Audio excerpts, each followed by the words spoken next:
بسم اللہ الرحمن الرحیم۔ السلام علیکم ناظرین، آپ دیکھ رہے ہیں ناظمہ وائس اور مجھے کہتے ہیں ناظمہ۔ ناظرین، اللہ تعالیٰ سے دعا ہے کہ اللہ تعالیٰ اس باسعادت مہینے کے طفیل ہم سب کے گناہوں کو معاف فرمائے اور ہمیں رمضان کے روزے رکھنے کی توفیق عطا فرمائے، آمین ثم آمین۔ عورت کو نئے رشتے سے عزت ملے تو وہ گہری محبت کو بھی قربان کر سکتی ہے۔ مرد کا ایک بڑا مسئلہ یہ بھی ہے کہ اسے دوست کے روپ میں ایک لبرل عورت چاہیے اور بیوی کے روپ میں ایک مذہبی عورت۔ اپنی بیوی کا تہ دل سے شکریہ ادا کریں کیونکہ وہ موت کی دیواروں سے گزر کر آپ کو باپ بناتی ہے۔ کردار صرف عورت کا ہی نہیں ہوتا، مرد بھی اگر کردار سے گر جائے تو بد کردار ہی کہلائے گا۔ عورت کو مرد سے نہیں بلکہ عورت کو عورت سے تحفظ کی ضرورت ہے۔ ایک عورت ہی دوسری عورت کی خوشیوں کی سب سے بڑی دشمن ہوتی ہے۔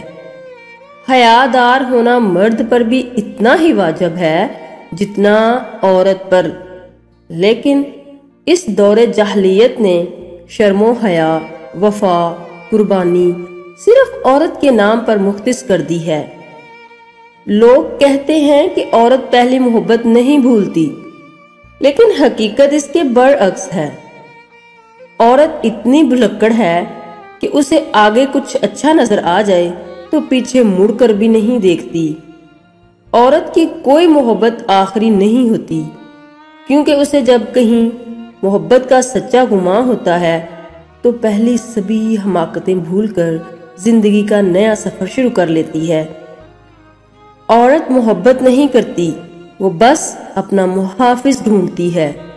عورت کو عزت رب نے تحفے میں دی ہے اور مرد کو کمانی پڑتی ہے۔ دنیا داری دیکھی جائے تو عورت کی شادی سسرال والوں سے ہوتی ہے۔ شریعت دیکھی جائے تو عورت پر سب سے زیادہ حق اس کے شوہر کا ہوتا ہے، مگر ہمارے آج کے معاشرے میں عورت کو شوہر سے زیادہ سسرال والوں کو خوش رکھنا پڑتا ہے۔